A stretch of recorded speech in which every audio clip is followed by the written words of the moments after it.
Hey, I'm Brandon from PlanLess. We appreciate you checking out our channel. Please like and subscribe and check out any of our videos on family travel, adventure, van camping, and when Mama gives me a pass, motorcycle riding and travel as well. But today I'd like to cover the biggest upgrade that I've personally done to my bike and that you can do to your own adventure bike or dual sport, and that is tires. So I got this bike in February of 22. I've had it approximately 9 months now. And 1,500 miles into owning the bike, I knew that the stock battle axes were just not going to handle the type of riding that I wanted to do with this bike personally. So as you're probably doing, I started looking at a lot of reviews, reading a lot of reviews, and I came across the MotoZs, MotoZs, call it what you will. We'll stick with MotoZ. Dual Venture series in the front tire and the GPS on the rear. I did call the importer of the tires and a couple different vendors, told them the bike I had, the type of riding I like to do, which is mixed terrain, probably a lot more mixed terrain than most people have or like to do with a larger GSA like this. And they recommended going with the newer Dual Venture on the front and the GPS in the back. I've put about right at 2,000 miles on this set of tires. And I got to say, I'm pretty happy with them so far. I'm getting some good wear out of them, but I'll cover a little bit of some of the negatives that come along that as well. So we'll start with the front. The Dual Venture is actually a dual directional tire. It's sold as a 70-30, so 70% off-road, 30% on-road. And I would say it's probably very close to fitting that compared to some of your tires that you see out there. They're trying to really hit the adventure market and sell to people, pitching them as 50/50s and things like this. I'd say that the Dual Venture Tractionator is probably a truly 70-30. It is handled well on this larger bike. As you know, these GSAs weigh about 600 pounds with a full load of fuel. That's not even counting luggage, rider, anything else. But it's worn well. As far as the 2,000 miles that I've had it, I've not had to rotate it yet. I've not had any cupping. I have had a little bit of tearing on the tailing edge of the tire, but nothing major that's made me want to rotate it yet. The couple of things that I would say negative about it at this point was, especially when the tire was newer, you could really feel more of a vibration at lower speeds, let's say 30 miles an hour or less, just because of the knobs on the tire and the fact that there is a gap in between those knobs. But other than that, it corners well. I've had the bike up through Tail of the Dragon, many different areas, North Georgia, Tennessee, North Carolina, areas that have a lot of carvy, twisting roads, and it handles surprisingly well for a knobby tire. I've had it on single track. If you're in the Southeast, I've had it on a lot of single track OHV trails in our area. And for this big bike, it completely opened up the ability to take it places that most people would be terrified to take a big, heavy adventure bike like this. Single track, as I was saying, mud, and I've got some videos of me actually riding single track at Innery OHV in South Carolina on this bike. Been there multiple times on it. It's definitely not going to ride like an enduro, a light enduro, but it opens up. Just changing that tire out on the front is going to open up where you can feel comfortable taking this bike. Also, one of the other negatives or cons is running any knob on asphalt. You're going to start to see a little bit of, I won't say so much cracks, but just lines around the knobs at the bottom. I know there was maybe an issue before with some of these predecessors of this tire where people were having some major cracking. I've not had anything like that, but I would just say maybe some small lines or maybe wear marks of the knobs handling the asphalt. And I do ride this bike on the interstate and ride it at highway speed. It's been on some long, mostly asphalt rides of a few hundred miles, and it just hasn't had that major of issue with dealing the asphalt and still being able to jump off onto the forest roads or double track or single track and handle it as well.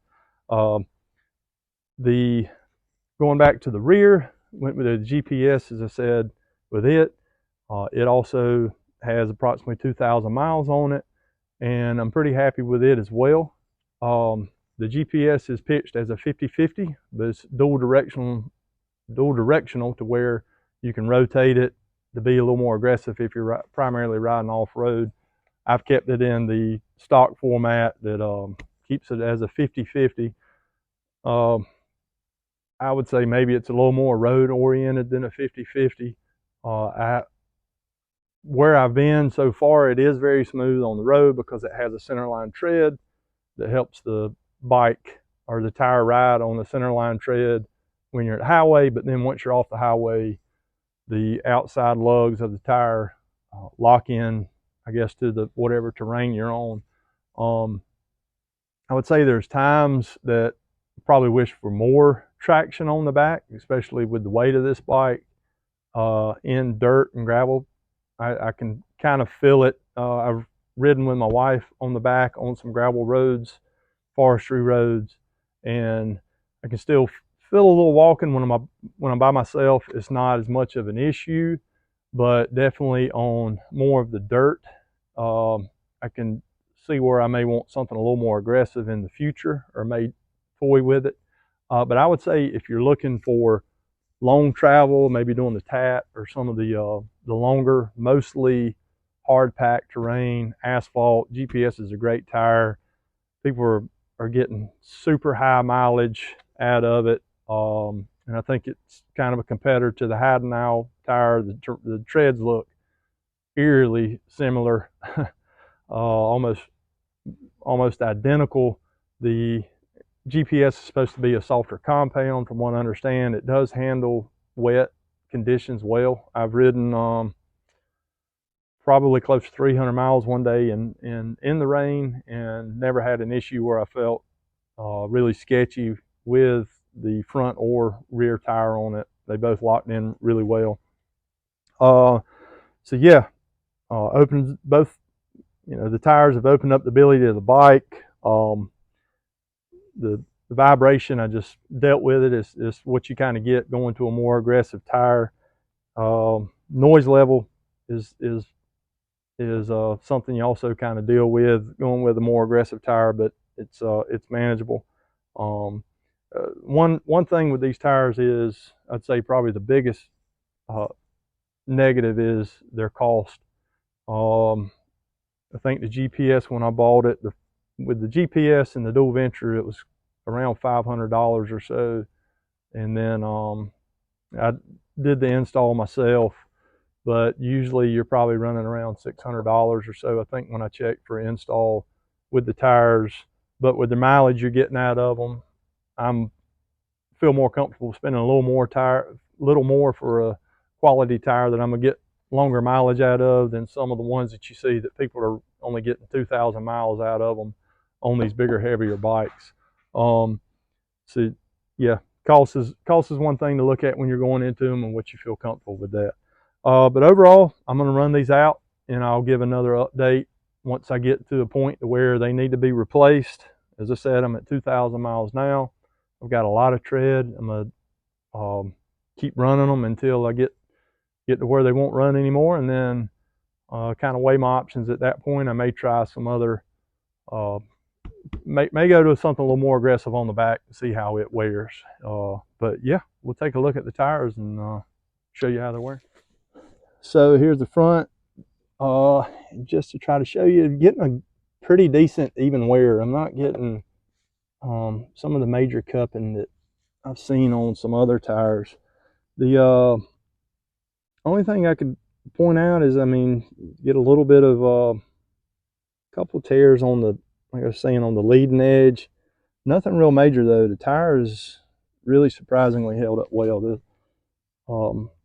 Of course, out of that 2,000 miles, the majority of it is asphalt, but I got a good bit. I mean, I'd say several hundred miles of forestry roads, gravel roads, dirt roads, and nothing real major. Not a lot of issues with air loss or anything. And we'll take a look at the rear, and it's also done pretty well. I'm pretty rough on the rear tire once I do get off road, but nothing major, no major tears coming off of it. You know, like I said, I'm running it in the kind of, I guess, stock configuration where it's not as aggressive. You're supposed to be able to flip it, and then you can run it a little harder than a 50/50. But yeah, nothing too major of it. Not a lot of cracking or anything that you may have seen on some of the older MotoZ stuff. Pretty impressed with it so far. So, but appreciate you checking out PlanLess and watching our video, and look to share some updates with it, and look for some videos coming up on a 3,500 mile review of the bike, and coming up on close to a year. But yeah, please like and subscribe. Thanks for watching. Y'all have a blessed one.